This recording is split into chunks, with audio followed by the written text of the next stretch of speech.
Dear children, kindly take out Standard 6 Social Science Part 2 Geography Chapter 5.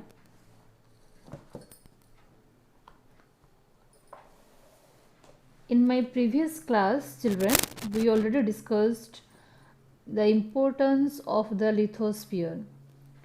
Now we will learn what is hydrosphere.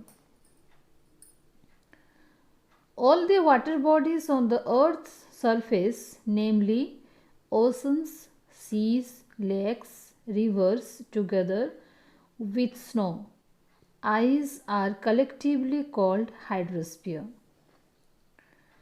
More than 71% of the earth is covered with water and 29% is covered with land.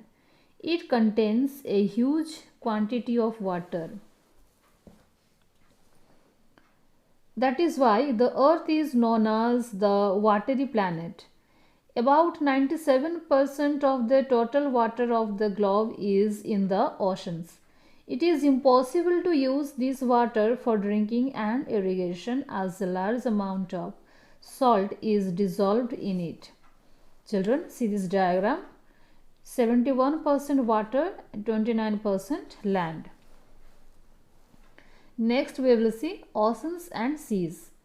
Oceans are the major part of the hydrosphere. They are all interconnected. Oceans are large water bodies separated by continents. The ocean water is always moving. The three chief movements of ocean water are the waves, the tides, and the oceanic currents. There are 5 oceans on the earth. In order to size, they are the Pacific Ocean, the Atlantic Ocean, the Indian Ocean, the Arctic Ocean, and the Southern Ocean. See, children, this is the picture. Major oceans of the world. Now we will move on to the Pacific Ocean. First we will see what is Pacific Ocean. The Pacific Ocean is the largest and the deepest ocean and covers 1/3 of the earth's surface. It is circular in shape. Asia, Australia, North and South America surround it.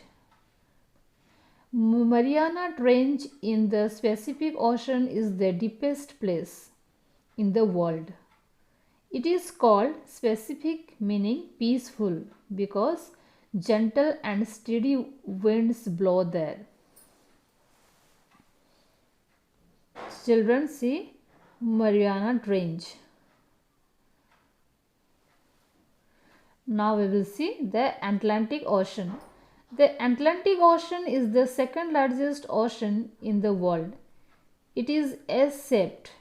It lies between Africa, Europe, and it is the busiest ocean in the world as all the important sea routes pass through the Atlantic Ocean. There are many important harbors on its coastline because the coastline of Atlantic Ocean is highly intended.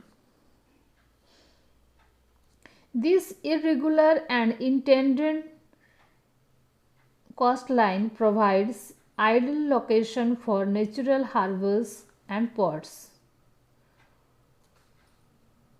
Next we will see Indian Ocean. Indian Ocean is the only ocean named after a country, India. This indicates the importance of India in international trade in ancient times. It is triangular in shape. It is bound by Asia in the north, by Africa in the west, and by Australia in the east. Next we will see the Arctic Ocean. It surrounds the North Pole and lies within the Arctic Circle. It is connected with the Pacific Ocean by a narrow stretch stretch of shallow water known as Bering Strait. It is bound by northern coasts of North America and Eurasia. Most of the year, the Arctic Ocean remains frozen. Therefore, economic activity is limited.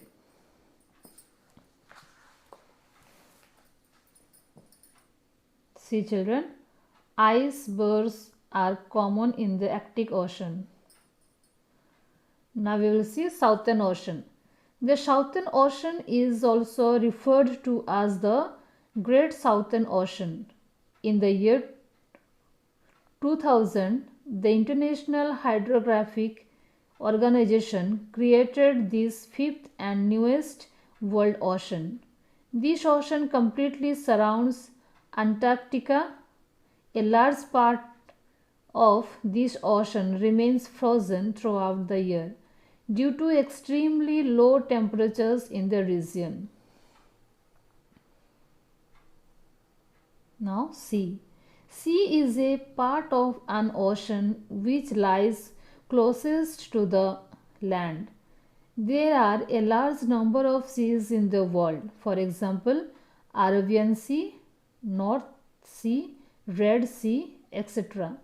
Some seas may be completely enclosed by land. They are known as landlocked seas. For example, Caspian Sea and Black Sea.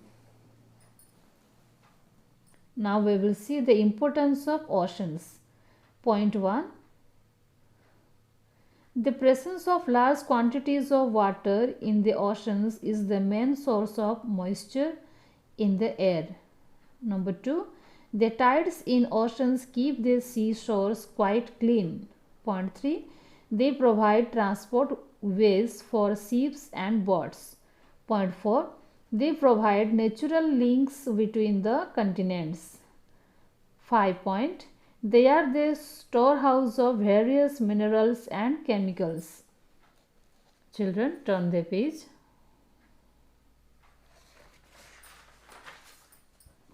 Now we will see point 6 and 7.